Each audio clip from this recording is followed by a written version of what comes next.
أعوذ بالله من الشيطان الرجيم بسم الله الرحمن الرحيم يا رب لك الحمد كما ينبغي لجلال وجهك وعظيم سلطانك كل عام وأنتم بخير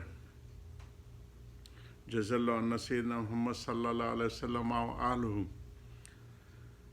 آج پاکستان کا 14 اگست یہاں عربی کے حساب سے اس کو عید وطنی کہتے ہیں، اور ہمارے ہاں جشن آزادی۔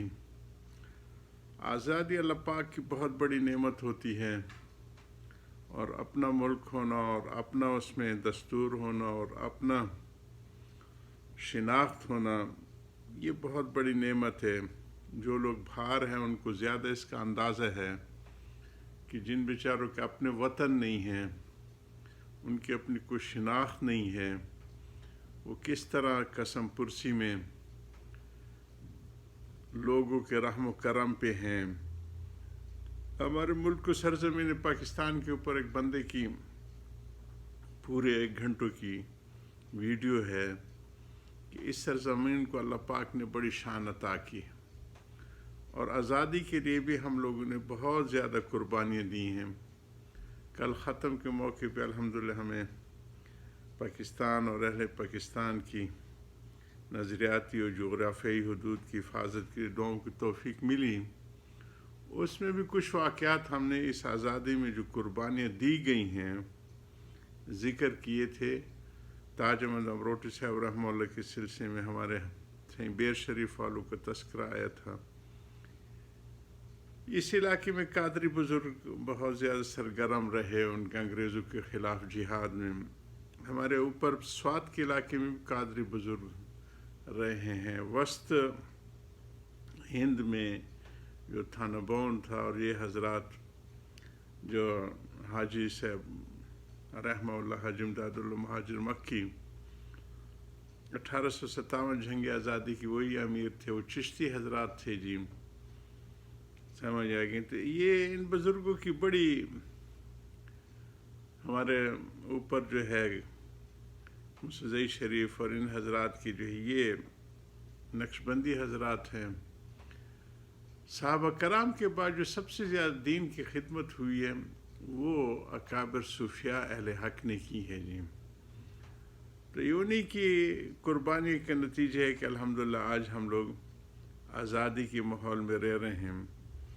میں ایک دفعہ دوستوں سے کہہ رہا تھا کہ 70-75 سال قومی زندگیوں میں یہ بہت کم مدت ہوتی ہے۔ قومی جو کیلنڈرز ہوتے ہیں اس کے حساب سے تو ایک دن، اور ہندوستان میں انگریزوں نے عداوت کی بنیاد کے اوپر اس کے میں ان کی کانگریس بھی شامل ہو گئی تھی، ولی بھائی پٹیل اور نہرو وغیرہ نے۔ یہ تو ان کی جسوت سنگھ نے جو کتاب لکھی اس نے بڑے واضح طور بی جے پی کے ایک بڑا نامی گرامی آدمی رہا ہے جسوت سنگھ، ان کے وزیر دفاع تھا واجپئی کے زمانے، کہ مسلمان تو بٹوارہ نہیں چاہتے تھے، ان لوگوں نے وہ ان کو دھکیلا ہے اس طرف۔ تو اصل قربانی تو مسلمانوں نے دی ہیں، اور انہی کا پھر ثمرہ ہے کہ ہند کو بھی آزادی ملی۔ لیکن وہاں تو پھر وہی تنگ نظری رہی جو RSS والے آج کر رہے ہیں، جو BJP والے کر رہے ہیں۔ ہند میں رہنا ہے تو جے شنکر کہنا ہے، تو یہ اس قسم کی بات ہے۔ لیکن الحمدللہ پاکستان میں اللہ پاک نے بڑا کرم کیا کہ باوجود بہت سی بے شمار کوتاہیوں کے ہماری قیادت ایٹمی قوت کے طور کے اوپر انہوں نے اپنے آپ کو منوا لیا۔ اس میں میں یہاں پہ عرب دوستوں میں کہتا تھا کہ ہمارا نعرہ ہوتا تھا ناکل غشاب نسن الاحتاف۔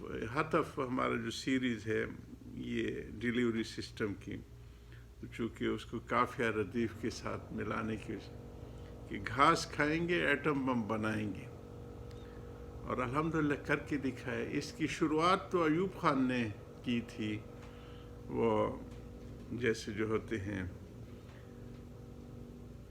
علاج معالجے کے اس تعلق سے یا سول یوٹیلائزیشن کے طور پہ اس کا بھی ایک جو اس وقت کی بریگیڈیئر تھے جو انہوں نے بنایا تھا، ان کی مزار وہیں کراچی میں ہے، وہ عثمانی صاحب تھے جی پہلے.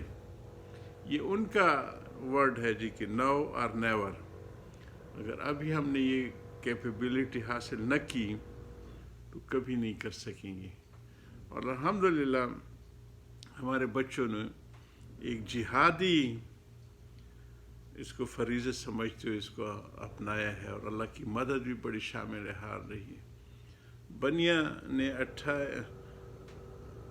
اس میں جو ہے مئی میں دھماکے کیے ہمارے ہاں 28 مئی کو، اور یہ وہ سیزن ہے کہ جو ایٹمی ایکٹیویٹیز کے لیے ہمارے اس منطقے میں سب سے خطرناک ہوتے، کیونکہ مونسون کی ہوائیں ہمارے سمندر سے کشمیر تک چلتی ہیں. اگر خدا نخواستہ کوئی لیکیج ہو جائے تو اپنی قوم ہی کو سب سے زیادہ نقصان اور خطرہ. 100 سالہ میٹرولوجیکل جو ان کا ریکارڈ ہے اس میں کبھی بھی ہواؤں کو رخ اس طرف نہیں بدلا. 28 مئی کو ہمارے نوجوانوں کو یہ ذمہ داری سونپی گئی کہ آپ نے دھماکہ کرنا ہے. تو ہمارے نوجوان الحمدللہ ایمان اور اسلام کے شرف سے یہ مالا مال ہیں، تو انہوں نے صلاۃ حاجت پڑھ کے دعائیں شروع کر دی کہ اللہ سخت امتحان میں ہے، خصوصی مدد فرما. اسی دن ٹھیک ہمارے ہوا کو رخ ہمارے جو سمندر کی طرف مڑ گیا. یہ پہلی دفعہ ہے. ہم تو مائل بکرم ہیں، کوئی سائل ہی نہیں، راہ دکھلائیں کسی، کوئی راہ رو منزل ہی نہیں.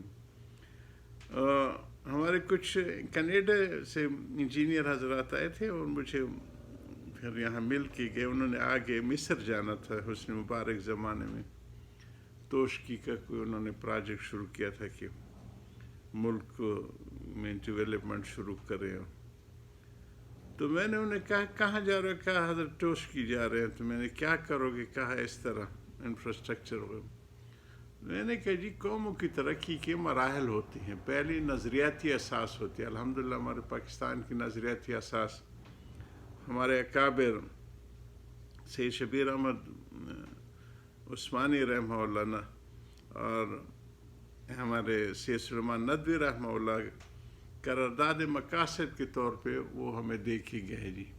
اس امت کی جو کیا ہے ہر آئین میں وہ ہمارا ایک فعال حصہ رہتا ہے جی. نظریاتی اساس ہوتی ہے. پھر جو ہے اس کے اوپر اگر کوئی ڈیفنس شیلڈ نہ ہو، چھتری نہ ہو اس کو حفاظت کی، تو انفراسٹرکچر تو بیکار ہوتا ہے جی. تو ہماری قیادت نے دونوں کام کی، نظریاتی اساس کو بھی سنبھالا اور انفراسٹرکچر میں جو اس کی جو ڈیفنس شیلڈ ہے وہ بھی حاصل کی.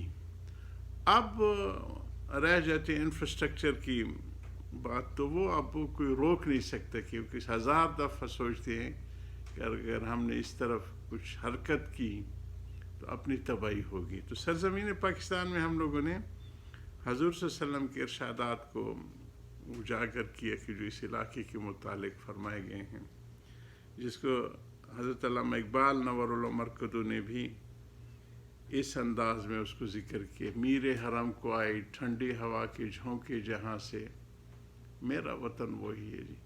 اللہ پاک نے ایسا سرزمین دی ہے کہ سارے عالم کا وہ اسٹریٹجک پوائنٹ ہے جی. جس نے جہاں سے گزر کے جانے ادھر سے گزرے گا اور دوسرا اس کا راستہ نہیں ہوگا. تو اللہ پاک نے بہترین وسائل سے مالا مال علاقہ دیا ہے.